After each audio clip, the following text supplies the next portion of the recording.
नमस्कार विद्यार्थी मित्रांनो, जय सद्गुरू. मित्रांनो, ठाणे वनरक्षकसाठी ज्यांनी फॉर्म भरला असेल त्यांच्यासाठी आनंदाची बातमी आहे. कारण की तिथे जे काही लोक आहेत, जे डॉक्युमेंट्स व्हेरिफिकेशन करून घेत आहेत, ते विद्यार्थ्यांना सपोर्ट करताय. सगळ्यात महत्वाचं म्हणजे सपोर्ट करताय.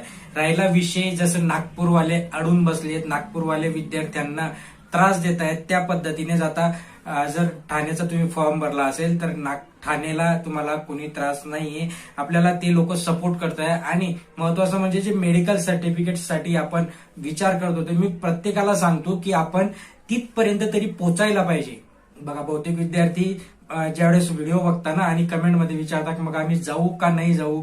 तर विद्यार्थी मित्रांनो, मी एकच सांगतो, शेवटपर्यंत एकच सांगेल की शेवटपर्यंत जी काही तुमची तयारी असेल, ज्या काही गोष्टीसाठी तुम्ही प्रयत्न करत असाल, ते शेवटपर्यंत करायलाच पाहिजे. आणि तसंच मित्रांनो, आता ठाण्यासाठी मेडिकल सर्टिफिकेटची त्यांची मागणी नाहीये. ते म्हणतात ज्यावेळेस तुम्ही रनिंगसाठी याल त्यावेळेस तुम्ही आम्हाला दाखवा, आता त्याची गरज नाहीये. बघा, मी काल पण म्हटलं होतं, फक्त मी विद्यार्थ्यांना कमेंटमध्ये रिप्लाय पण करतो की तुम्ही तिथपर्यंत पोहोचा.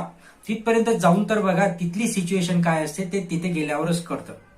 आणि नंतर राहिला विषय की बहुतेक म्हणतात की आता MSCIT, तर MSCIT पण काही कंपल्सरी नाहीये.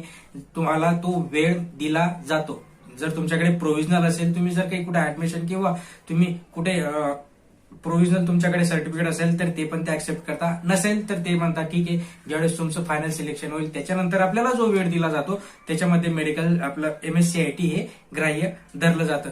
नंतर मित्रांनो, की जर तुम्ही ग्रॅज्युएशनसाठी जर काही अप्लाय केलं, ग्रॅज्युएशनचे डॉक्युमेंट्ससाठी तुम्ही ते फॉर्म भरताना सांगितलं असेल की आमचं ग्रॅज्युएशन झालंय, तर ते डॉक्युमेंट्स तुम्हाला तिथे दाखवावे लागतील. ओके. नंतर BMI आणि उंची हे चेक, BMI नुसार तुमचं वेट आणि उंची ते चेक करणार आहेत. त्यामुळे तिथेही काही घाबरू नका, तिथेही ते लोक सपोर्ट करत आहे. ओके. नंतर मित्रांनो, जर तुमच्याकडे कुठले डॉक्युमेंट्स नसतील किंवा तुमच्याकडनं काही चूक झाली असेल तर तुमच्याकडे जर ऍफिडेव्हिट असेल तर ते ऍफिडेव्हिट पण तुम्ही तिथे घेऊन जा. मी वारंवार सांगतो की जी तयारी करतो आपण, ज्या गोष्टीसाठी प्रयत्न करतो, एवढ्या दिवसापासून आपण जर प्रयत्न करत असाल तर शेवटचा जो टप्पा आहे आपला, शेवटची जी पायरी, तिथपर्यंत तुम्ही नक्कीच पोहोचा.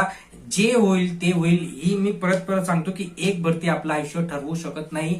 वनरक्षक सोडली तर दुसऱ्या खूप काही आपल्याला चान्सेस असतात. बट जर तुम्ही आता इथं आले असाल, इथपर्यंत पोहोचले, तुमचे नावं आले, तर तुम्ही तिथे नक्कीच जा. मित्रांनो, ठाण्याच्या विद्यार्थ्यांसाठी आनंदाची बातमी, त्यांना ते सपोर्ट करताय. भेटूया पुढच्या अपडेटमध्ये. तोपर्यंत जय हिंद, जय महाराष्ट्र.